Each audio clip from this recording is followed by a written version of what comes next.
እነዚህንና ሌሎችን የተቀጠሉ ተግባራት የተዘረዘሩበት ጆሮ አዳምጦ ዓይን ያለቀሰበት የጎንደር እናት መላኩ ተፈራ የእግዚአብሔር ታናሽ ወንድም የዛሬን ማርልኝ ወንድ ልጅ አልወልድም ብላ ያለቀሰችበትን ዘመን ረስታ በአንድ በኩል ቀን ነው ያለችበት መድረክ በሰኔ ወር መጀመሪያ ላይ በጎንደር ከተማ ተካሂዶ ነበር። ህብረተሰቡ መድረኩን ያካሄደው በቅድሚያ በቀድሞ አውቶቡስ ተራ የደርግ ኢሰፓ ወንጀለኞች ለፍርድ ይቅረቡ በማለት ቁጣውን በከፍተኛ ስሜት ከገለጸ በኋላ በከተማው ሲኒማ አዳራሽ የጎንደር ከተማ ዞን ኮሚቴ ባዘጋጀው የበዳይና የተበዳይ መድረክ ላይ ነበር።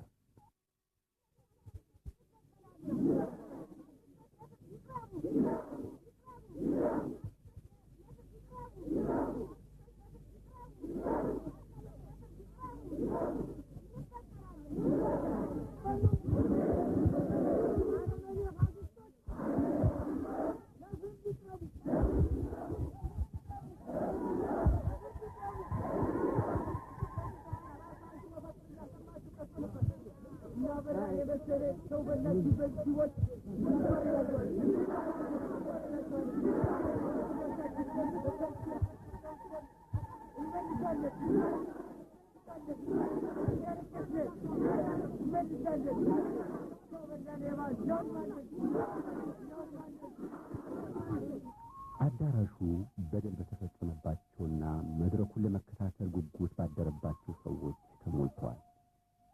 በግምታዊ አሃዝ ቁጥር 2000 የሚጠጋ ህዝብ በስነ ስርዓቱ ላይ ተገኝቷል። ቁጭት፣ እልህና የተበዳይነት ስሜት ከፊቱ ይነበባል።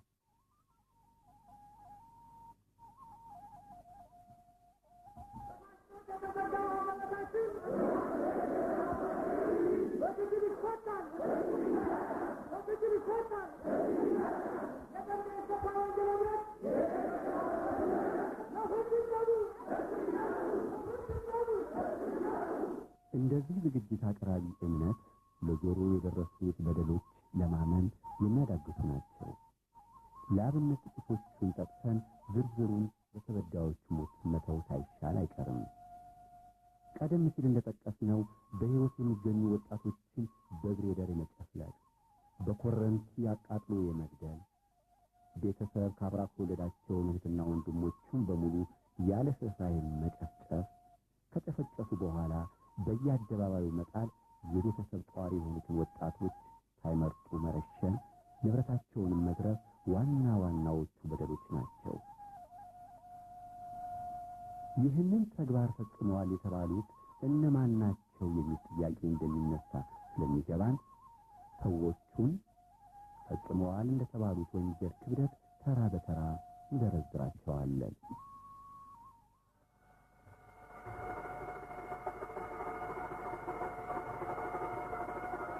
ሻለቃ መላኩ ተፈራ በደርግ ሰዓት የክፍለ ሀገሩ አንደኛ ጸሐፊ የነበረ። ሻምበል አበራ አያሌው የክፍለ ሀገሩ የወንጀል ምርመራ ባልደረባና ቀንደኛ ገዳይ የነበረ። ሌተና ኮሎኔል ጌታሁን አባተ የክፍለ ሀገሩ ፖሊስ የአስተዳደርና የድርጅት መምሪያ ምክትል ኃላፊ የነበረ።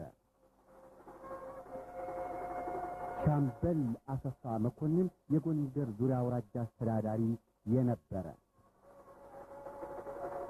ሌተና ኮሎኔል ታደሰ ሸንቶ የክፍለ ሀገሩ ፖሊስ ወንጀል ምርመራና መከላከያ መምሪያ መኮንን የነበረ።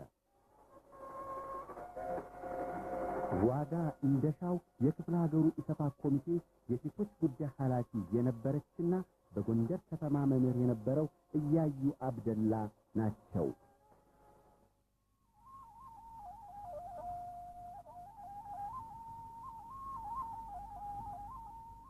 ከዕለቱ በተለይ ተበዳዮች የተገደሉባቸውን ቤተሰቦቻቸውን ፎቶግራፍ በመያዝ ወደ መድረኩ ሲቀርቡ በአንድ በኩል የእልህና ቁጭት፣ በሌላ በኩል ደግሞ ይህን መድረክ ለማግኘት በመታደላቸው የተሰማቸው የደስታ ስሜት በቤቱ ውስጥ ይነበብ ነበር። ለመድረኩ የመጀመሪያውን እድል የሰጠነው ለሻምበል አሰፋ ተስፋዬ ነበር። ከጡረታ በኋላ እንደገና ወደ ምጽዋ እንዲዘምቱ የተደረጉ የ17 እና የ18 ዓመት ልጆቻቸው በመላኩ ጭፍራዎች ማለትም በከተማው የተለምዶ አጠራር በስፔሻሊስቶች ተወስደው ተገደሉባቸው። ፈቃድ አግኝተው ከምጽዋ ጎንደር በመምጣት ለምን ልጃቸው እንደተገደለባቸው መላኩ ተፈራን ሲጠይቁ አርፈህ ዝም በል፣ በስተት ነው የገደልናቸው፣ አብዮት ልጆቿን ትበላለች ተብለው ዝም፣ ቄሱም ዝም፣ መጽሐፉም ዝም እንደተባለው የክፍለ አለቃዬ ጉዳዩ ሰምቶ ኑሮ የ25 ቀን ፍቃድ ሰጠኝና ሂደና አለኝ። መጣሁ። ጎንደር ደረስኩ። ልጆች አልቀዋል። ህርምን አውጣ አለች። በምንድን ነው የሞቱ አልኳት። ከቤት እየወሰዱ ፈጇቸው አለች። እንዲህ ብላ ታዲያ አልኳት። ይህንን እጄን ሰብረው ወገቤን ሰብረው እጄን ብታከም ማን ነው ያከመች ብሎ ተናዘዚ ብሉኝ እኔ ያከመኝ ራሴን በራሴ ታከምኩ አልኩ። በዚህ እንዳለው በስምንተኛው ቀን ልጆች ባለ በስምንተኛው ቀን ዝፈኝ እኔ ዘፈን ምን ዘፈን ይችላል እኔ ልጆች ያለቁብኝ ሰው ምን ዘፈን ይችላል የኦሮሞ ዘፈን ታውቂያለሽና ተጠቁመሻል የኦሮሞ ዘፈን አለ። በመሰረቱ እሷ ኦሮሞ አይደለችም። እኔ ኦሮምኛ አውቃለሁ። የተወለድኩትም ወለጋ ጉድሮ ነው። በስራ ምክንያት እያገር መጥቼ እዚህ ጡረታ ወጣሁ። ከዚህ በኋላ ሄድኩና እዚህ ሳፓ በቤት ጓድ መላኩን አገኘሁትና ልጆች ምን አድርገው ነው ያለቁት ከየሜዳው ነው ወደ ጦር ሜዳ እጄ ለዘማች ቤተሰብ እንክብካቤ ይደረጋል ሲሉ ልጆችን በከንቱ እንዴት ያስቃሉ? ቤተሰብ እንዴት ትደበደባለች? የዘማች ቤተሰብ እንክብካቤ ይደረጋል ተብሎ መፈክር ይደረግ የለም ወይ? ለምን ይሄ ይፈጸማል? እየጠየቁት አይ ልጆች በስህተት ተገለዋል። አብዮት ልጇን ትላለችና በልውጣ አለኝ። እንደሌላው አካባቢ ደርግ የገደለው ህዝቡን ብቻ አይደለም፣ የህዝብን መብት ስብዕና አብሮ ገድሏል። የተከበረ አኩሪ ኢትዮጵያዊነት ባህላችንን ገድሏል። ቀብሮ የማልቀስ በሰላም ገበያ ሄዶ መምጣት፣ መጠያየቅ፣ ማህበር የመብላት መጠጣት ልምዳችን በፋሽስቶች ተቀብሯል። ሻምበል አሰፋ እንዳሉት የልጆቻችን ዛሬ ደመር ነው። አልሞቱም ልጆቻችን ይወጣሉ። ደማቸው ተመልሰዋል። እንኳን እንዳታለቅሱ የተባለው ዛሬ በአደባባይ ፎታቸውን ይዘን ደመር አድርገናል። ደስ ብሎናል። ወጣቶቹም ደስ ይበላችሁ፣ ሁላችሁም ደስ ይበላችሁ።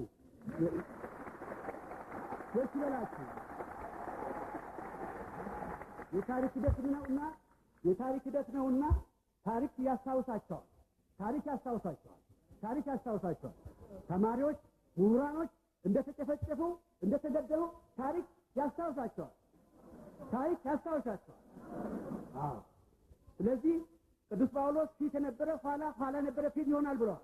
ዛሬ እነሱ ወደ ኋላ ቀርተው እኛ ቁመን በአደባባይ እንደ ልባችን እንነጋገራለን። እነሱ በአደባባይ በሚናገሩበት ጊዜ አንገታችን ነፍተን እናለቅስ ነበር።